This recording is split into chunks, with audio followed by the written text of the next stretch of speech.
Hello student, good morning. Shivaji group of institutions की इस online class में कक्षा 9 आईसीएसई बोर्ड के सभी विद्यार्थियों का स्वागत है। बच्चों, आज हिंदी विषय के अंतर्गत हम काकी कहानी के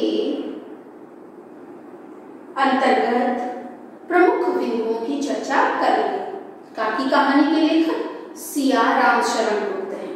बच्चों, इसके पूर्व के वीडियो में मैंने आपको सिया रामशरण गुप्त का जीवन परिचय, काकी कहानी का वाचन एवं काकी कहानी के कथानक का सारांश लिखाया था।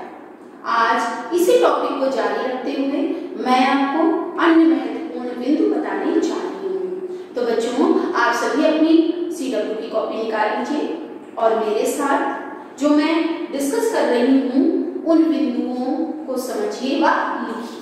तो बच्चों, काकी कहानी का सारांश लिखने के उपरांत आप हेडिंग डालेंगे कॉपी में शीर्षक की सार्थकता। हेडिंग क्या डालेंगे? शीर्षक की सार्थकता। इसके अंतर्गत लिखेंगे बच्चों काकी शीर्षक कथानक के, काकी शीर्षक कथानक के आदि से अंत तक छाया हुआ है। काकी शीर्षक कथानक के आदि से अंत तक छाया हुआ है। काकी की मृत्यु का श्यामू पर बड़ा गहरा प्रभाव पड़ा।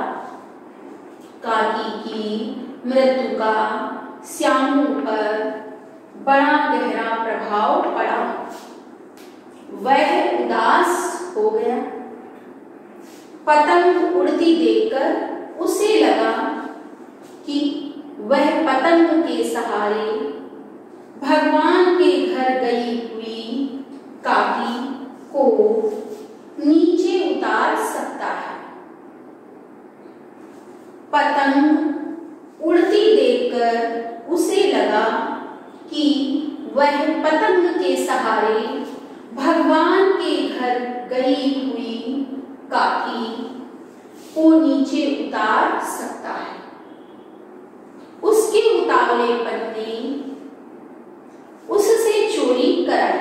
उसके उतावलेपन ने उससे चोरी कराई। पतंग मंगाई गई। पतंग मंगाई गई। पतंग की डोर से काकी नीचे कैसे उतरेंगी?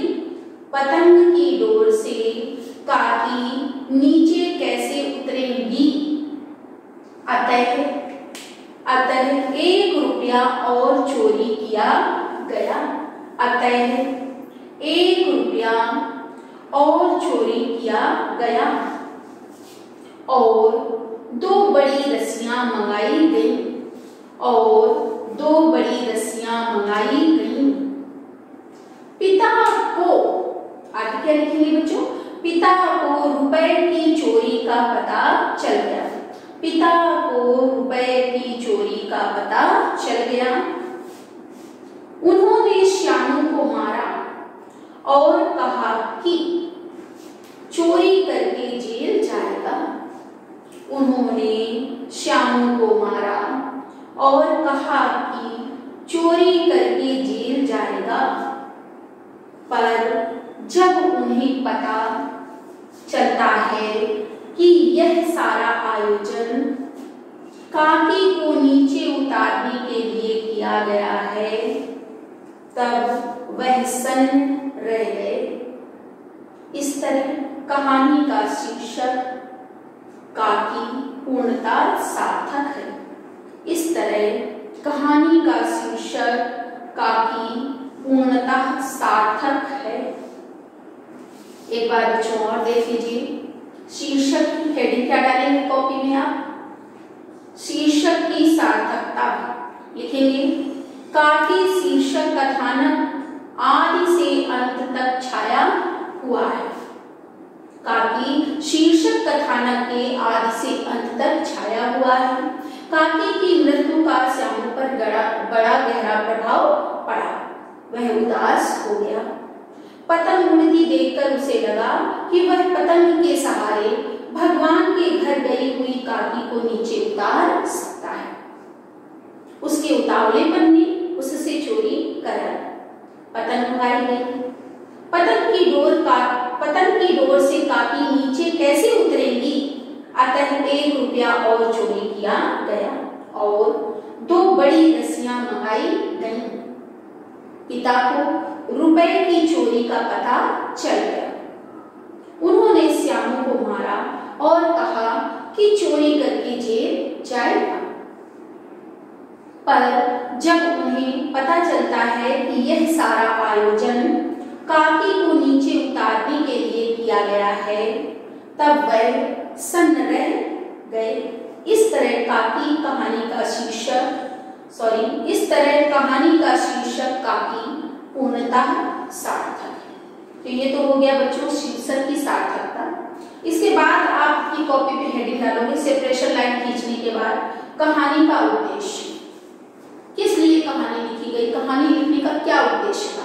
तो आप अपनी CW की कॉपी पे हेडिंग क्या डालेंगे, कहानी का उद्देश्य लिखेंगे। काकी कहानी का मुख्य उद्देश्य बाल मनोविज्ञान को दर्शाना है। काकी कहानी का मुख्य उद्देश्य बाल मनोविज्ञान को दर्शाना है। श्यामू अपनी काकी से बहुत प्यार करता है। श्यामू अपनी काकी, ब्रैकेट में मां लिख सकते हैं, श्यामू अपनी काकी से बहुत प्यार करता है। मृत्यु से वह अपरिचित है, अतः काकी के शव को उठा कर ले जाने का वह विरोध करता है।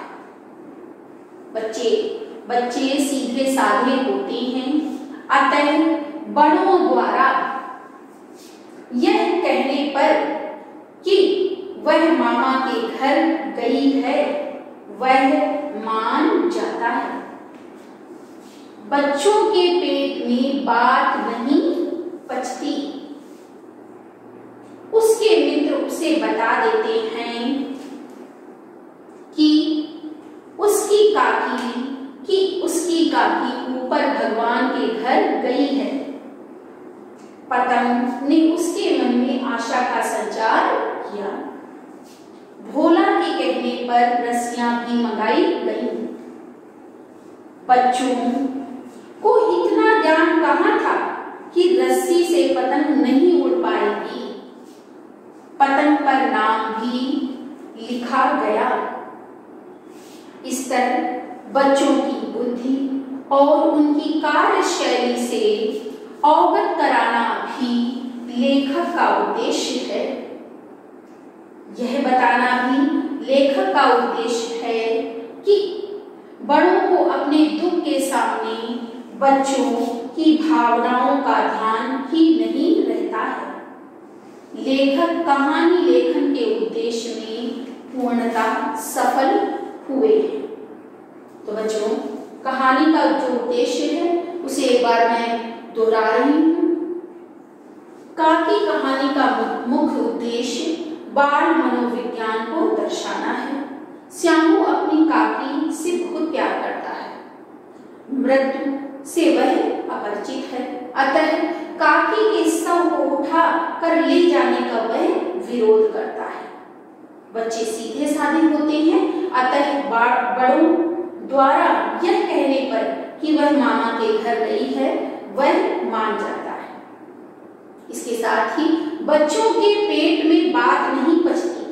उसके मित्र उसे बता देते हैं कि उसकी काकी ऊपर भगवान के घर गई है। पतंग ने उसके मन में आशा का संचार किया। भोला के कहने पर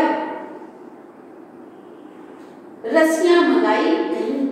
बच्चों को इतना ज्ञान कहां था कि रस्सी से पतंग नहीं उड़ पाएगी। पतंग पर नाम भी लिखा गया। इस तरह बच्चों की बुद्धि और उनकी कार्यशैली से अवगत कराना भी लेखक का उद्देश्य है। यह बताना भी लेखक का उद्देश्य है कि बड़ों को अपने दुख के सामने बच्चों की भावनाओं का ध्यान ही नहीं रहता। लेखक कहानी लेखन के उद्देश्य में पूर्णतः सफल हुए।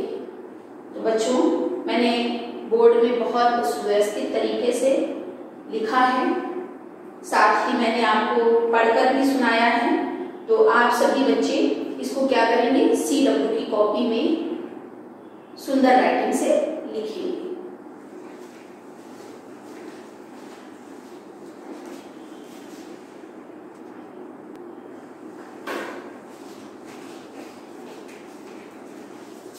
आगे बच्चों, आगे आप कॉपी पे डालेंगे शब्दार्थ। हाशिए कि इधर कुछ भी नहीं लिखना है, 2 कॉलम में डिवाइड करेंगे कॉपी को। एक तरफ लिखेंगे शब्द और एक तरफ लिखेंगे अर्थ। शब्द है कुहराम, इसका अर्थ होता है चीखना, चिल्लाना। शब्द है विलाप, विलाप का अर्थ होता है मृत्यु के अवसर पर रोना पीटना। विलाप का अर्थ क्या होता है, मृत्यु के अवसर पर रोना पीटना। इसके बाद बच्चों शब्द दिया हुआ है दाह संस्कार। अर्थ क्या होता है, मृत शरीर को अग्नि द्वारा जलाना। दाह संस्कार किसे कहते हैं, मृत शरीर को अग्नि द्वारा जलाना। अगला शब्द दिया हुआ है आर्द्रता, और आर्द्रता का अर्थ होता है नमी। इसके बाद शब्द दिया है अन्यमनस्क। अन्यमनस्क का मतलब होता है, अर्थ होता है जिसका मन कहीं और लगा हो। क्या अर्थ होता है बच्चों, जिसका मन कहीं और लगा हो। इसके बाद बच्चों अगला शब्द दिया हुआ है, शब्द क्या दिया हुआ है, उत्कंठित। और उत्कंठित शब्द का अर्थ होता है जानने की तीव्र इच्छा। इसके बाद बच्चों शब्द है समवयस्क। समवयस्क का मतलब होता है समान आयु का। इसके बाद बच्चों शब्द दिया है गुपचुप। गुपचुप शब्द का अर्थ होता है बिना किसी को बताए। अगला शब्द क्या लिखा हुआ है बच्चों, दान। दान का अर्थ क्या होता है, पैसा। फिर अगला शब्द लिखा हुआ है माया, और माया शब्द का अर्थ होता है ममता या मोह। फिर अगला शब्द है तरकीब। तरकीब का अर्थ होता है उपाय या विधि। इतना लिख लिया बच्चों। आगे आप लिखेंगे प्रसन्न शब्द का अर्थ होता है, प्रफुल्ल शब्द का अर्थ होता है प्रसन्न। शब्द है ओछी, और ओछी का अर्थ होता है छोटी। फिर शब्द क्या दिया है अकस्मात।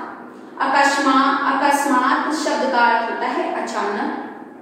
फिर शब्द में आप क्या लिखेंगे, विघ्न। विघ्न शब्द का अर्थ होता है बाधा। इसके बाद बच्चों शब्द दिया है मुखबिर। मुखबिर, मुखबिर शब्द का अर्थ होता है भेद खोलने वाला। इसके बाद शब्द है तमाचा। तमाचा शब्द का अर्थ होता है थप्पड़। फिर शब्द लिखा हुआ है हत बुद्धि। हत बुद्धि शब्द का अर्थ होता है हैरान। इसके बाद शब्द क्या लिखा हुआ है अनंतर। अनंतर शब्द का अर्थ होता है उसके बाद। फिर शब्द है अगोचर, और अगोचर शब्द का अर्थ होता है जो दिखाई ना दे। फिर शब्द क्या लिखा है अंतःस्थल। अंतःस्थल इस शब्द का अर्थ होता है बच्चों हृदय। फिर शब्द दिया है शून्य। शून्य का अर्थ क्या होता है खाली। एक बार और देख लीजिए बच्चों शब्दों का अर्थ। शब्द एक तरफ लिखेंगे, दूसरी तरफ क्या लिखेंगे अर्थ। कुहराम का अर्थ होता है चीखना, चिल्लाना। विलाप शब्द का अर्थ होता है मृत्यु के अवसर पर रोना पीटना। दाह संस्कार शब्द का अर्थ होता है मृत शरीर को अग्नि द्वारा जलाना। आर्द्रता का नमी। अन्यमनस्क का होता है जिसका मन कहीं और लगा हो। उत्कंठित का होगा जानने की तीव्र इच्छा। समवयस्क का होगा समान आयु का। गुपचुप का अर्थ होता है बिना किसी को बताए। फिर इसके बाद बच्चों शब्द दिया है दाम, और दाम शब्द का अर्थ होता है पैसा। शब्द है माया, अर्थ होगा ममता मोह। फिर शब्द दिया है तरकीब। तरकीब शब्द का अर्थ होता है उपाय या विधि। इसके बाद शब्द है प्रफुल्ल। प्रफुल्ल शब्द का अर्थ होता है प्रसन्न। ओछी, ओछी का अर्थ छोटी। अकस्मात का अचानक। विघ्न का बाधा। मुखबिर शब्द का अर्थ क्या होता है? भेद खोलने वाला। तमाचा शब्द का अर्थ होता है थप्पड़। हतबुद्धि का अर्थ होता है हैरान। अनंतर शब्द का अर्थ होता है उसके बाद। अगोचर शब्द का अर्थ होता है जो दिखाई ना दे। अंतःस्थल शब्द का अर्थ होता है हृदय। और शून्य का अर्थ क्या होगा? खाली। तो बच्चों यह भी कार्य आपको किसमें करना है? CW की कॉपी पे करना है। तो बहुत अच्छे से आपने कर लिया होगा। आज के लिए बच्चों